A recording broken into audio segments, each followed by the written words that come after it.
ಹಾಗಾದ್ರೆ ಬೆಂಗಳೂರಿನ ಯಾವೆಲ್ಲ ಏರಿಯಾಗಳು ಯಾವ್ಯಾವ ಪರಿಸ್ಥಿತಿಯನ್ನ ಅನುಭವಿಸ್ತು ಅಂತ ನೋಡ್ತಾ ಹೋಗೋಣ. ದೀಪಾಂಜಲಿ ನಗರಕ್ಕೆ ಹೋಗೋದಾದ್ರೆ ನಾವು ದೀಪಾಂಜಲಿ ನಗರದಲ್ಲಿ ಮಳೆಯ ರಗಳೆ ಹೇಗಿತ್ತು ಅಂದ್ರೆ ಸುಮಾರು 3 ಕಡೆ ವಿದ್ಯುತ್ ಕಂಬ ಧರೆಗುರುಳಿದೆ, ವಾಹನಗಳು ಜಖಂ ಆಗಿದೆ.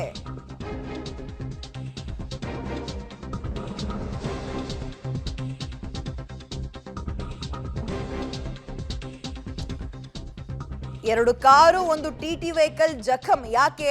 ವಿದ್ಯುತ್ ಕಂಬ ನೆಲಕ್ಕೆ ಬಿದ್ದಿದ್ರ ಪರಿಣಾಮ. ಅದೃಷ್ಟವಶಾತ್ ಒಂದು ದೊಡ್ಡ ಅನಾಹುತ ತಪ್ಪಿದೆ ಅಂತ ಹೇಳ್ಬೋದು. ಕಾರಣ ಏನಪ್ಪಾ ಅಂದ್ರೆ ನೋಡಿ, ಅಲ್ಲಿ ಕೆಳಗೆ ಬಿದ್ದಂತಹ ವಿದ್ಯುತ್ ಕಂಬ ಮಾತ್ರ ಅಲ್ಲ, ಮರಗಳು ಕೂಡ ಬಿದ್ದಿದೆ. ಅದನ್ನ ಒಂದೀಗ ಜಾಗವನ್ನ ಸರಿ ಮಾಡುವಂತಹ ಕೆಲಸಕ್ಕೆ ಮುಂದಾಗಿದ್ದಾರೆ, ರೆಂಬೆ ಕೊಂಬೆ ಕಡ್ದು. ನೆಲಕ್ಕೆ ಉರುಳಿರುವಂಥದ್ದು ಈಗ ಗಮನಿಸಬಹುದು.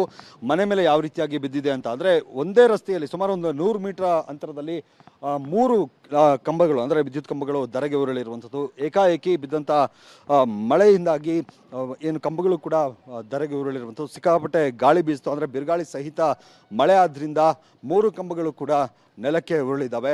ಜೊತೆಗೆ ಬೃಹದಾಕಾರದ ಒಂದು ಮರ ಬಿದ್ದಂಥದ್ದು, ಅಂದರೆ ಮರ ಬಿದ್ದಂಥ ಹಿನ್ನೆಲೆಯಲ್ಲಿ ಈ 3 ಕಂಬಗಳು ಕೂಡ ಬಿದ್ದಿದೆ ಅನ್ನುವಂಥದ್ದು ಇಲ್ಲಿ ಸ್ಥಳೀಯರು ಹೇಳುವಂಥದ್ದು. ಜೊತೆಗೆ ಇಲ್ಲಿ 2 ಕಾರುಗಳು ಹಾಗೆ ಒಂದು ಟಿಟಿ ವಾಹನವನ್ನು ಕೂಡ ನಿಲ್ಲಿಸಲಾಗಿತ್ತು. ಈಗ ಏನು ಕಾಣ್ತಾ ಇದೆ ದೃಶ್ಯಗಳಲ್ಲಿ, ಈ ಟಿಟಿ ವಾಹನದ ಮೇಲೆ ಕೂಡ ಮರ ಬಿದ್ದಿತ್ತು. ಈಗ ಅವುಗಳನ್ನು ತೆರವು ಮಾಡುವಂಥ ಕೆಲಸ ಕೂಡ ಆಗ್ತಾ ಇದೆ. ಅಂದರೆ ರಾತ್ರಿ ಬಿದ್ದಂಥ ಮರ, ಆದರೆ ಅದನ್ನು ತೆರವು ಮಾಡುವಂಥ ಕೆಲಸವನ್ನು ಕೂಡಲೇ BBMP ಮಾಡಿಲ್ಲ ಅನ್ನುವಂಥ ಆಕ್ರೋಶವನ್ನು ಸ್ಥಳೀಯರು ಕೂಡ ವ್ಯಕ್ತಪಡಿಸ್ತಾ ಇದ್ರು. ಅಂದರೆ ಕೇವಲ ಮೀಟಿಂಗ್ಗಳನ್ನು ಮಾಡ್ತಾರೆ ಕಮಿಷನರ್ ಅವರು, ಆದರೆ ಇದನ್ನು ತೆರವು ಮಾಡುವಂಥ ಕೆಲಸ ಅಂದರೆ ಕ್ವಿಕ್ಕಾಗಿ ತೆರವು ಮಾಡುವಂಥ ಕೆಲಸವನ್ನು ಮಾಡಲ್ಲ ಅನ್ನುವಂಥ ಆಕ್ರೋಶವನ್ನು ಅವರು ವ್ಯಕ್ತಪಡಿಸುವಂಥದ್ದು. ಈಗ ಬಂದು ಅಂದರೆ ಸಿಬ್ಬಂದಿಗಳನ್ನು ಕರೆತಂದು ಅದನ್ನು ತೆರವು ಮಾಡುವಂಥ ಕೆಲಸವನ್ನು ಮಾಡಲಾಗ್ತಾ ಇರುವಂಥದ್ದು. ಒಟ್ಟಾರೆ 3 ಕಂಬಗಳು, ಒಂದು ಬೃಹದಾಕಾರದ ಮರ ಬಿದ್ದಂಥ ಹಿನ್ನೆಲೆಯಲ್ಲಿ 2 ಕಾರುಗಳು ಹಾಗೆ ಒಂದು ಟಿಟಿ ವಾಹನ ಜಖಂಗೊಂಡಿರುವಂಥದ್ದು. ಈಗ ಅದನ್ನು ತೆರವು ಮಾಡುವಂಥ ಕೆಲಸ ಆಗ್ತಾ ಇದೆ. ಹಾಗೆ ಜನ ಕೂಡ ಆಕ್ರೋಶವನ್ನು ವ್ಯಕ್ತಪಡಿಸ್ತಾ ಇದ್ದಾರೆ. ಈ ರೀತಿಯಂಥ ಘಟನೆ ಆದಂಥ ಸಂದರ್ಭದಲ್ಲಿ ಕ್ವಿಕ್ಕಾಗಿ ರೆಸ್ಪಾನ್ಸ್ BBMPಯು ಕೂಡ ಮಾಡ್ತಾ ಇಲ್ಲ, ಯಾರು ಕೂಡ ಮಾಡ್ತಾ ಇಲ್ಲ, ಅಧಿಕಾರಿಗಳು ಬರಲ್ಲ, ಸಿಬ್ಬಂದಿಗಳು ಬರಲ್ಲ ಅನ್ನುವಂಥ ಆಕ್ರೋಶವನ್ನು ಕೂಡ ವ್ಯಕ್ತಪಡಿಸ್ತಾ ಇದ್ದಾರೆ.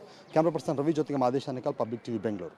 ಮರಗಳು ಧರೆಗುರುಳಿದೆ ಪರಿಣಾಮ ಮನೆ ಮುಂದೆ ನಿಂತಹ ವೆಹಿಕಲ್ಗಳು, ಅಲ್ಲಿ ಪಾರ್ಕ್ ಮಾಡಿದ ವೆಹಿಕಲ್ಗಳೆಲ್ಲವಕ್ಕೂ ಸಮಸ್ಯೆ, ಜನ ಓಡಾಡೋಕ್ಕೂ ಸಮಸ್ಯೆ. ಈಗ ಹಾಗಾಗಿ ಅದನ್ನ ರೆಂಬೆ ಕೊಂಬೆನ ಕತ್ತರಿಸೋದ್ರ ಮುಖಾಂತರ ಸ್ಥಳಾಂತರ ಮಾಡೋಕೆ ಪ್ರಯತ್ನ ಪಡ್ತಾ ಇದ್ದಾರೆ.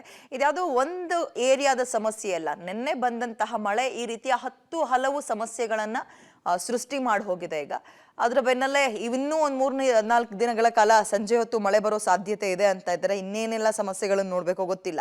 ಮರ ಬೀಳೋದು, ವಿದ್ಯುತ್ ಕಂಬ ನೆಲಕ್ಕೆ ಬೀಳೋದು, ರಸ್ತೆ ಮೇಲೆ ನೀರು ನಿಂತ್ಕೊಳ್ಳೋದು, ತಗ್ಗು ಪ್ರದೇಶದಲ್ಲಿರೋ ಮನೆ ಒಳಗೆ ನೀರು ತುಂಬಿಕೊಳ್ಳೋದು, ಅದರಲ್ಲೂ ಗ್ರೌಂಡ್ ಫ್ಲೋರ್ನಲ್ಲಿ ವಾಸ ಮಾಡೋರ ಪರಿಸ್ಥಿತಿ ಇತ್ತು. ಯಾಕಾದ್ರೂ ಮಳೆಗಾಲ ಆರಂಭ ಆಗ್ಬಿಡುತ್ತಪ್ಪ ಅನ್ನೋ ಪರಿಸ್ಥಿತಿ ಇರುತ್ತೆ ಅವ್ರಿಗೆ.